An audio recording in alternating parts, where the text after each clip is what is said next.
Good morning and welcome to Let's Talk on the Second Chance. My name is Philip Jones. And I am Tafaro Cook, two-time kidney transplant recipient and founder of Kidney Care Coaches, where we coach people with stage 3 to stage 5 kidney. If you or you know someone who has kidney disease and needs to be coached, hit us up at kidneycarecoaches.com. So today on Let's Talk, we're going to talk about um, COVID-19 and acute kidney injury and acute kidney care. And this article was by Anita Vajayan. So it says the COVID-19 pandemic with kidney involvement constitute an evolving story with various twists and turns, and we expect new challenges as we enter the third year of the pandemic. In the spring and summer of 2020, COVID-19 associated acute kidney injury was one of the biggest challenges in hospitals as physicians and staff dealt with a surge of COVID-19 patients on the wards and in the intensive care units. The incidence of COVID-19 associated acute kidney injury in ICUs ranged from 61% to 76% in the United States, with approximately 30% of ICU patients needing kidney replacement therapy. Patients with COVID-19 and acute kidney injury have a very high morbidity and mortality, and COVID-19 associated acute kidney injury is associated with a significant delay in recovery of renal function when compared to acute kidney injury from other causes. The etiology of acute kidney injury is multifactorial and hypertensive tension, systematic inflammation, and mechanical ventilation associated hemodynamic alterations all playing a role. Other factors implied in acute kidney injury include rhabdomyolysis, thrombotic microangiopathy, and direct SARS-CoV-2, transduction of tubular epithelial cells. You ain't the only one that can't say certain words, Cook. Um, aka acute kidney injury and COVID-19 has been shown to be independent of severity of illness, suggesting that direct viral involvement or other unmeasured inflammatory mediators may play a role in inciting kidney injury. During subsequent surges in COVID-19 infections in the United States, the incidence of AKI was significantly lower, and studies are underway to understand the declining rates of AKI with COVID-19. Possible explanations for lower incidence of AKI as subsequent surges include early use of dex, dexamethasone and remdesivir included, increased use of non-invasive ventilation in patients with fewer comorbidities. The term acute kidney care refers to the provision of nephrology care as well as KTR to hospitalized patients, whether with AKI, chronic kidney disease, or end-stage renal disease. Um, Hospitals rapidly adapted their KRT programs to allow for provision of KRT to large numbers of patients, implementing prolonged intermediate KRT utilizing continuous KRT, CKRT machines, allowing two or three patients to be treated with a single machine, and adapting peritoneal dialysis, previously not utilized for adult patients with acute kidney injury. Didn't know that. In the UCI. Okay, it was in parentheses. Utilization of existing and implementation of new anti cur- uh, coagulation protocols for CKRT became essential as what is that? Well, we're gonna go ahead and look that up in a minute. Protocols for CKRT became essential. Oh no, I went back to it. I'm sorry. Uh, is extremely common with COVID-19. Even with a lower incident of AKI, hospitals and nephrologists have to remain vigilant and prepared to provide KRT as excuse me, as hospitals face additional surges during the COVID-19 pandemic. For example, even in late 2021, as hospitals in Texas became uh, inundated with large numbers of patients, those who needed KRT could not be transferred from smaller hospitals to larger centers that provide KRT due to a system-wide shortage of staffed beds. Excuse me. The Omicron variant of SARS-CoV-2 spread rapidly across the African continent and in Europe and is now in North America. Data regarding the severity of illness, risk of hospitalization, and efficacy of vaccines against Omicron remain murky. The ASN COVID 19 task force and the acute kidney care community continue to keep abreast of all of the latest developments in, sorry, um, information and education to the kidney community on a regular basis.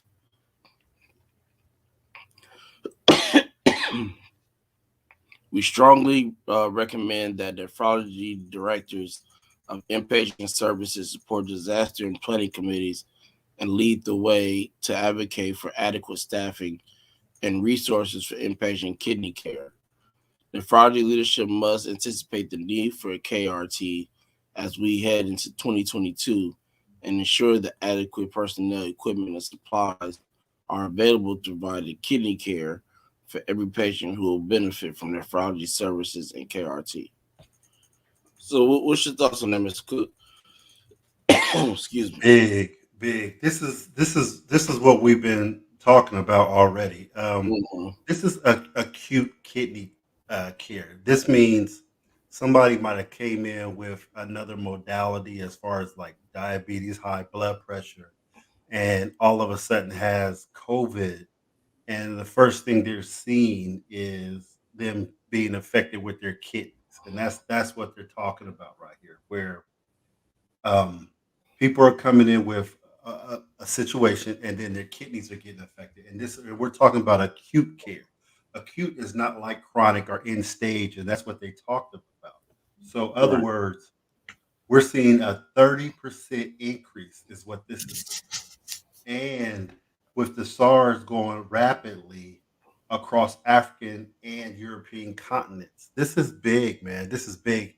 Big to the point where they're talking about, this is our third year going into it. And what's crazy is they're concerned with staffing. They're concerned with what we talked about earlier last week, where our nurses are, burnt out. This is what they're talking about. And I hate to sound loom and gloom, but we might hit a crisis if, with Omicron, and all of a sudden it could be another variant that hits, and who knows? And what we're talking about is, lack of staffing and lack of other things going on in these large hospitals, these large centers. right. And with when we see a 30% of people coming in, like, okay, if you got high blood pressure or diabetes, all those, let's keep it real, man. High blood pressure and diabetes are the two leading causes of kidney failure, period. Hmm. And they said whoever's coming in, we're seeing a 30% of the people with COVID getting hit with their kidneys. That's big.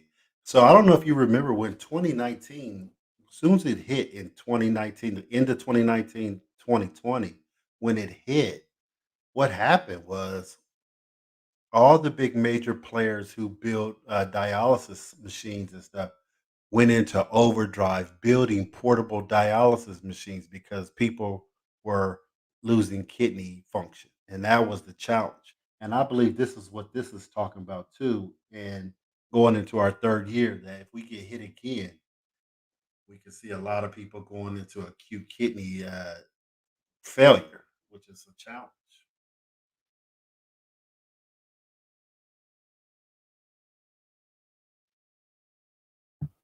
To see the numbers that they mentioned, man, like you said, 30%.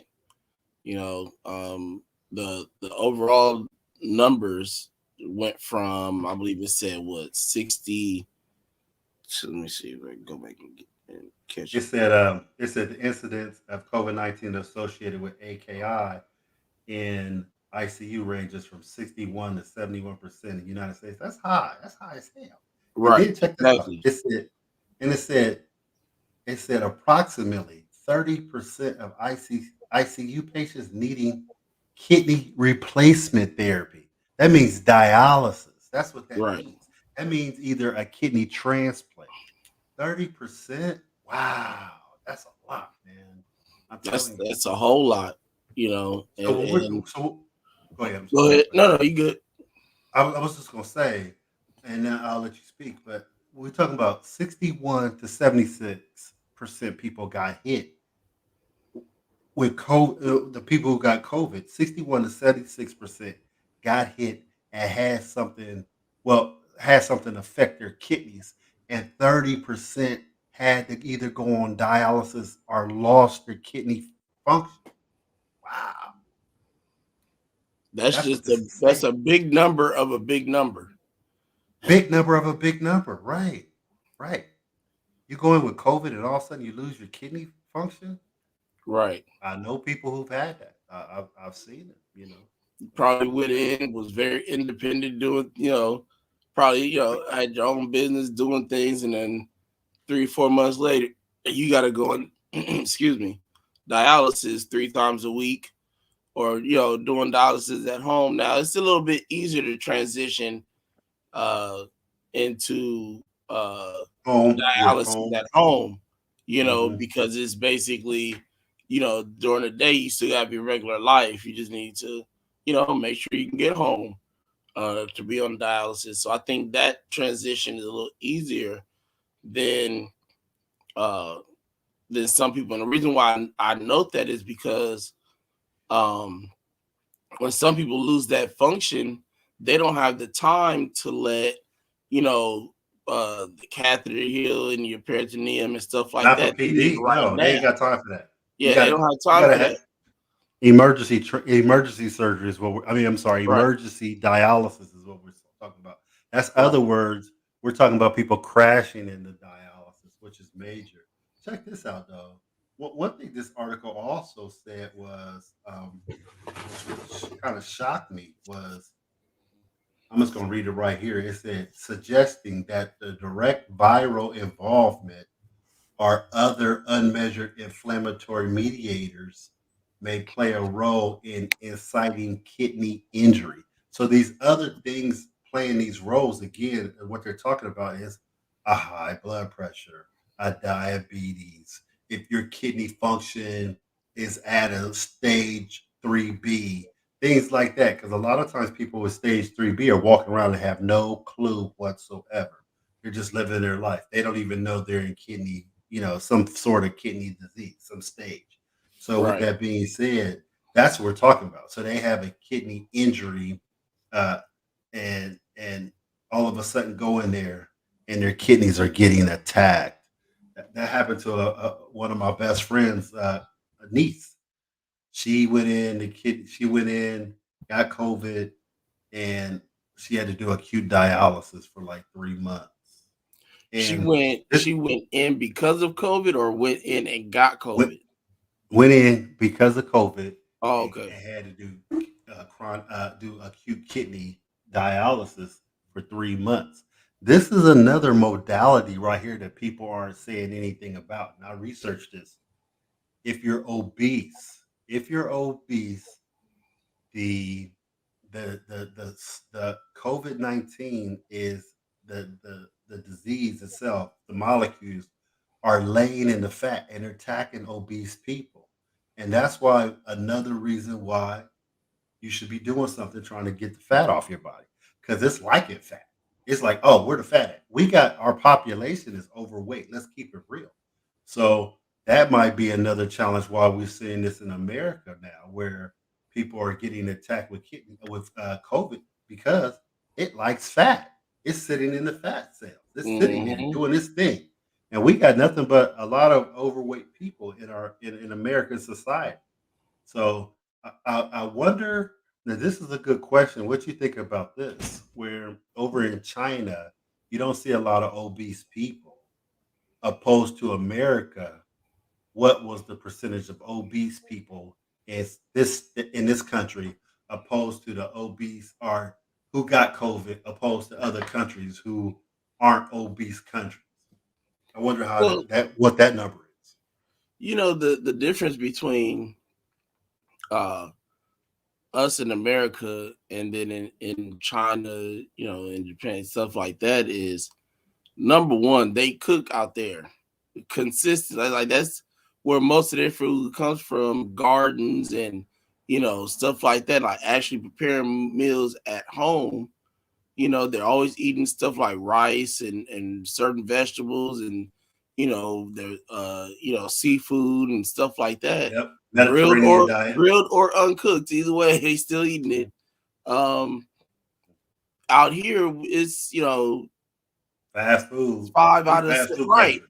5 out of 6 days out of the week, somebody at KFC, McDonald's, and Taco Bell getting something to eat, as opposed to sitting at home. And even if you gotta have to do, here's what I've learned is in making this transition, right? Because I told you I was, changing that part of my life, my nutrition and stuff like that. Sometimes you may just be tired, like, man, I don't feel like cooking. Ain't nothing wrong with eating a salad. I'm not, and I'm not telling you to just eat salad just all day, every day. Like, I mean, of course, that probably will put you in a better position health wise, but you still need to add your protein, your chickens and stuff like that, to But the what you eat. chicken and But stuff like you just said, the chicken and things like that should be the side dish. We start with the meat. That's right, our challenge right there. If I was talking to somebody like, well, what you eating? I'm eating the salad. Oh, you ain't had no meat? That's the first thing they say. Because we start with meat where we might need to go more plant-based. But back to this. Let's talk about this.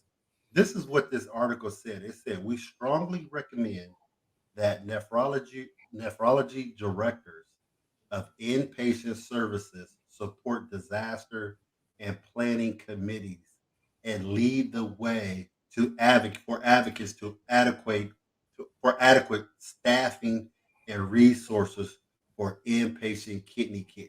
Now, this is where I'm going with this. When you hear these sayings, they're talking about again another mass of people going in having kidney problems. So that's what they're hmm talking about. Like we need to staff, with nurses who know about kidney failure, doctors, nephrologists, and things like that. That's what this article is talking about. It's kind of warning us in a way, like, hey, we better be prepared because this might not be the last episode of COVID we're seeing right. with this new. That's what this is saying. That's was exactly what this is saying. So, what's your thoughts on that? Um, I agree with being ready. I mean, it's just kind of um, they need to hire more staff, because But the thing about it is that most of these people are scared to go to work. I They can't scared blame them though. I can't blame them. at all whatsoever, right? I mean, I mean, that's why we I don't know go it. out in general 9 times out of 10. It's just like, we sit as transplant patients, we sit at home because we know we have a high, a higher risk of being able to catch this stuff. Um, I mean, I'm dealing with a cough, and all I do is stay at home. I went It's out for the airborne, first so you don't time. have to go nowhere. Phil, it's airborne. You could just be going to get your mail, and who knows what can happen. You know, one could say, no one could say you could say, I've heard people say, I didn't even go anywhere. Well, you can go get your mail, and your mail, who knows? We don't have Right. a recollection of that. But again, man, they're talking about personal equipment. They're talking about the personnel, equipment, and supplies. Wow. Hmm. Now, see that these, I feel these are sayings right here that we have to be prepared for another round of whatever's to come. That's where I'm Oh, at. definitely. And we need to start getting ready now. Don't wait until we get there, and then you looking at people buying everything up again in the stores and stuff like that, right? And that includes our hospitals as well. You know, people. One thing that people didn't mention was the fact that I hate this. I gotta fix these goddamn blinds. This glare is killing me.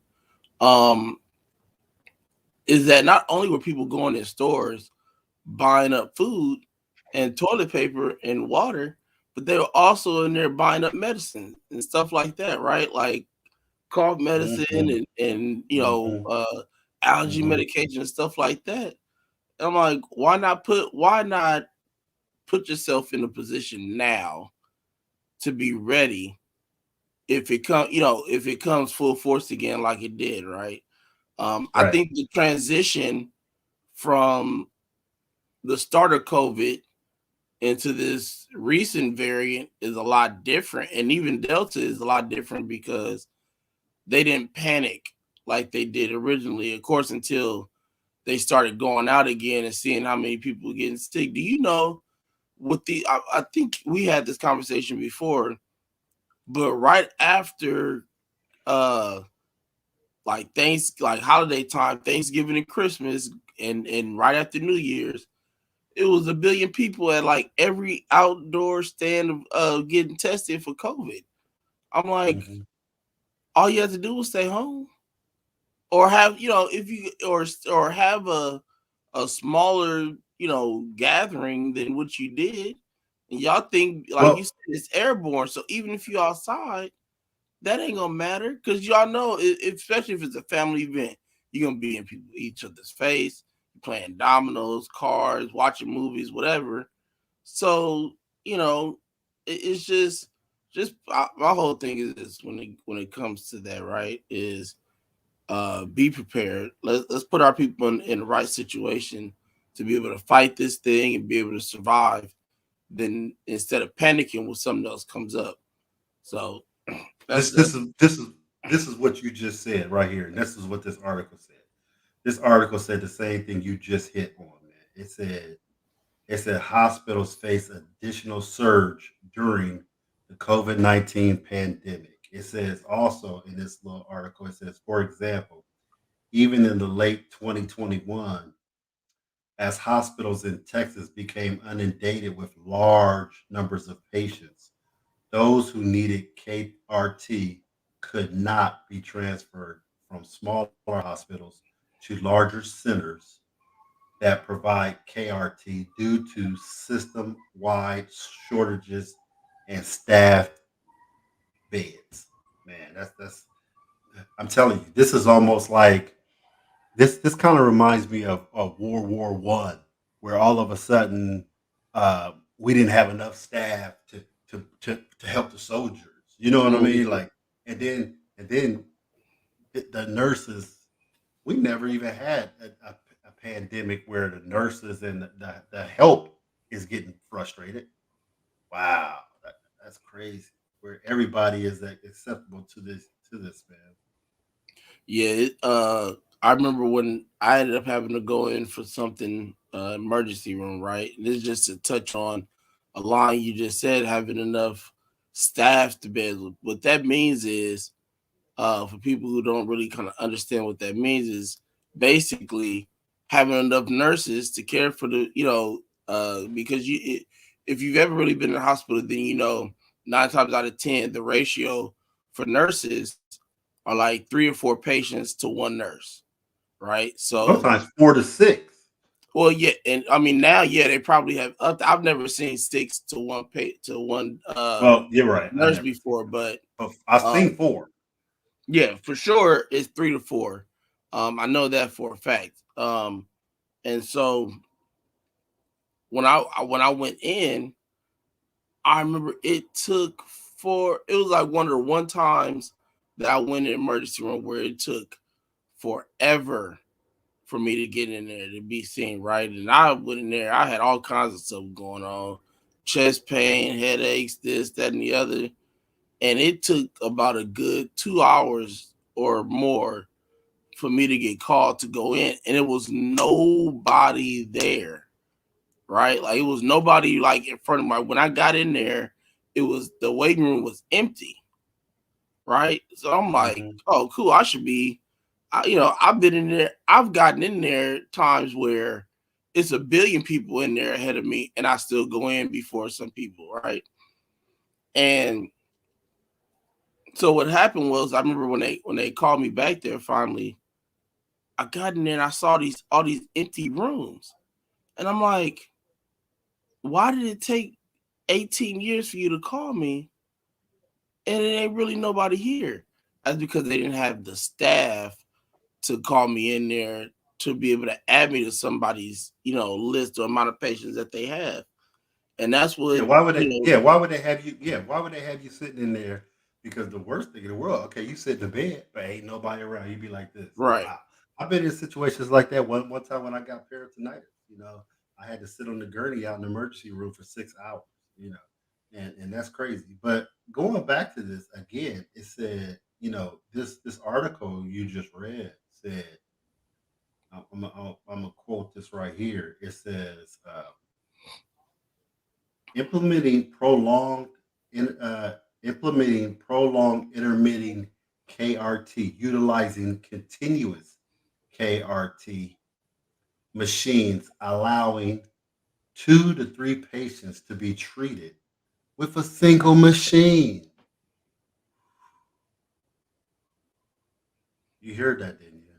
Yeah, I saw it when I read it. It definitely And the adopting light bulb peritoneal went off. dialysis. Wow. You mean to tell me adopting peritoneal dialysis quick? So you just said earlier, well, it's going to take some time for them to get peritoneal because again, you got to let your stomach cath heal and all that. They talking about doing it now. That's And I believe we touched on that before. I think me and you in one of our earlier shows. I think like towards the end of last year, um, about how some doctors would prefer to start peritoneal dialysis, immediately, and it was smarter to do it that way than to waste time letting it heal and stuff like that. So I don't doubt that can uh is going to happen or is a possibility. So, but we will see.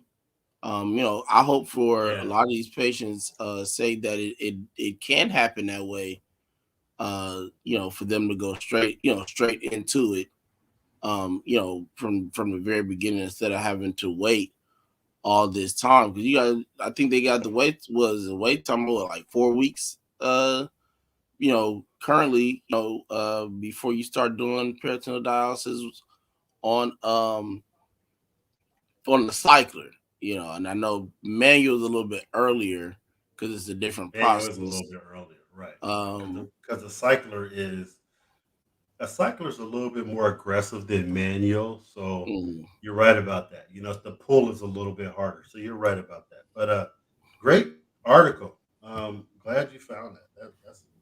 That's kind of eye opening, man. Even though we talk about it, but to hear an article like that's real relevant right now, that's it's kind of eye opening, if you will. Mm. right, and to hear the numbers that go with it, you know, it kind of makes you kind of understand where things are going, as well as to just get the truth of the information. Whether we say something and we're wrong or right, to be able to have that clarification exactly which direction things are going. For me at least makes me feel good because it's like, okay, now I know for sure what's happening, what's going on. I don't mind being wrong. I could say something, and I could have been, we read an article and like, oh dang, I thought it was doing this, and it's actually doing that. Like, I was wrong. But Well, Phil, I think you and I, this is what we do. I run kidney care coaches, you second chance, and we're engaged in health a lot more than just the normal people. So right, it's not just you and I. We're gonna know what's going on because this is what we do. And then we do a podcast called Let's Talk. And then we have a Sunday show. So we're trying to stay abreast of the information. This information, that's why I tell people like and subscribe so you can find out what's going on in the kidney world, in the health world in general. Now, this isn't really a kidney story. This is an overall story because COVID-19 is affecting everybody. That's right, why I tell people like and subscribe so we can bring you information, not the information where, you know, who's doing something in the world of acting or this star did this star did that. We're talking about stuff that's affecting you right now or can be affecting your loved one.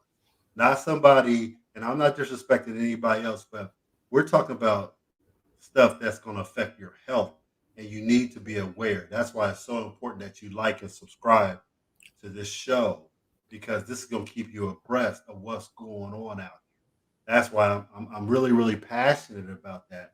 And again, this is something where it's not just talking about kidneys. Yeah, we're focusing on that, but we're talking about the overall situation where, again, a lot of people aren't seeing it because they're going on with their daily life. But I talk to people, I talk to doctors all the time, I talk to nurses all the time, I talk to people who are on the front line that have been on the front line since day one.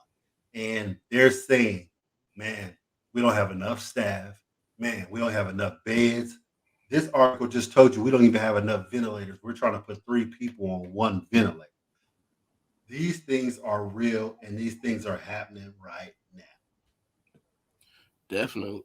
You know, just to kind of piggyback off what you said, it's the reason why, like for instance, we're doing this dialysis conference, right? It's probably a number of conferences that touch on dialysis, throughout the country, and that's fine.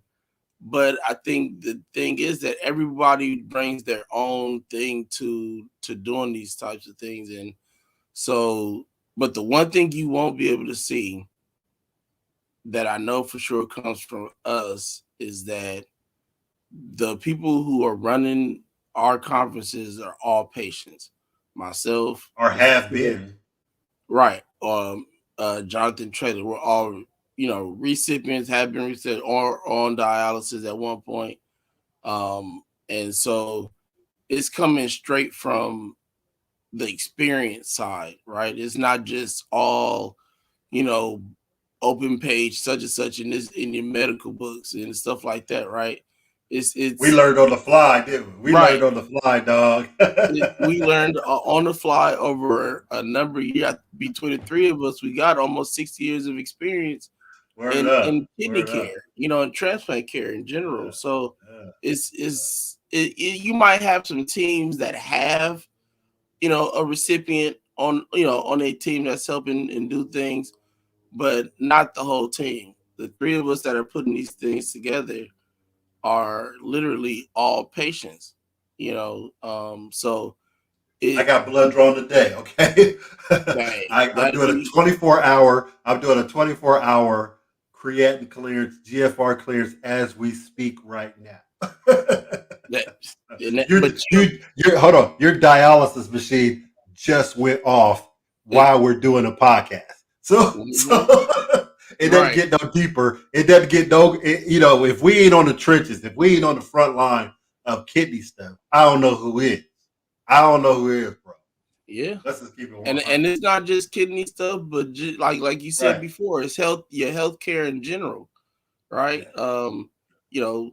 COVID doesn't just worry about kidneys, and Nah. there's a number of other um effects that can come from even other organ failures that can affect your kidneys, or your kidneys That's affect it. those organs. They sure do. There's a lot of connectivity with all your Yep. organs and things of that nature. So is why we touch on, we did preventative care, in November. We moving into the dialysis thing in February. Going, talk about Mr. Cook's gonna do a presentation on stage 1 through 5 kidney disease, and those stages that we hear so much about, stage 1, 2, 3, 4, 5.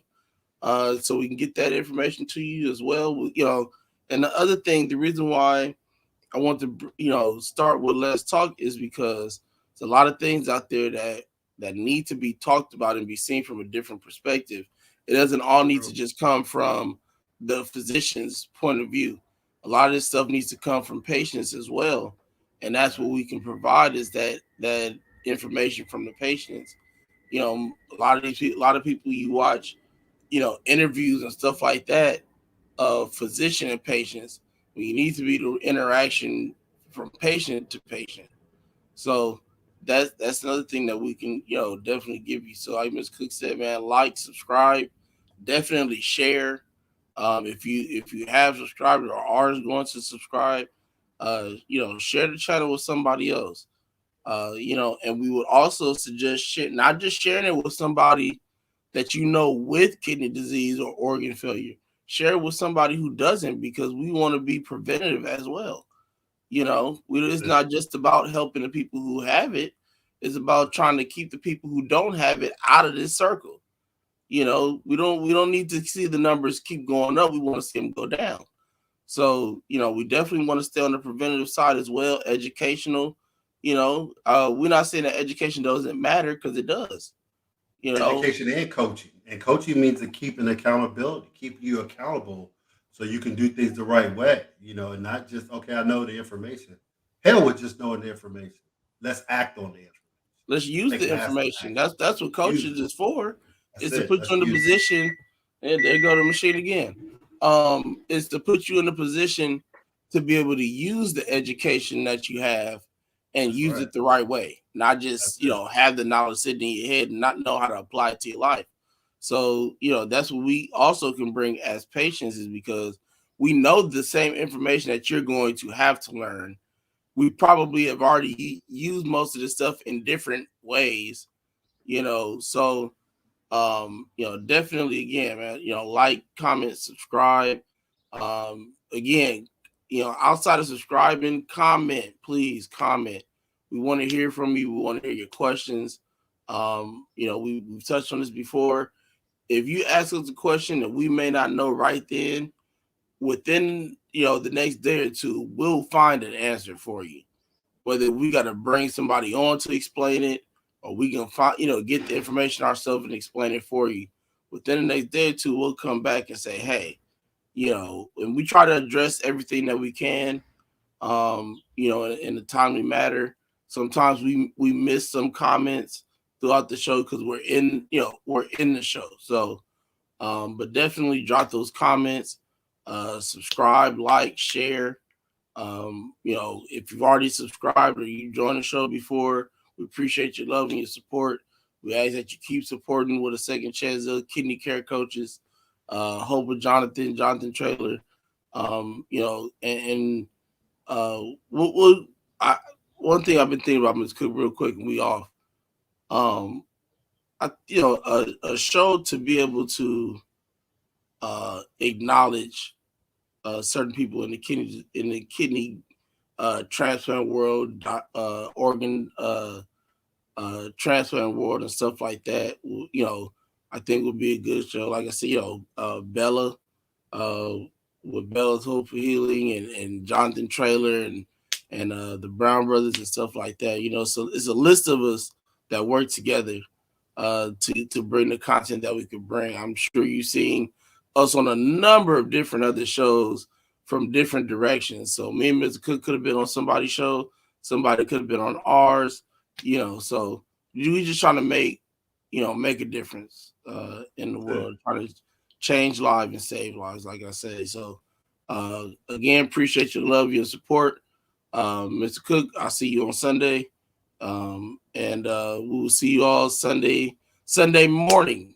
Sunday morning, not Sunday night this weekend. Sunday, well, for us on the West Coast, it's the morning.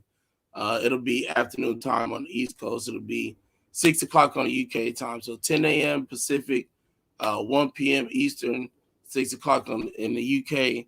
We'll have D Moore, host of Diary of a Kidney Warrior, and looking forward to that show. I mean, we had a great show this past Sunday with Ollie Dawson, living kidney donor. So expecting to have some more good things from the UK. So again, we appreciate you all. We love you all, and we'll see you Sunday morning. Peace.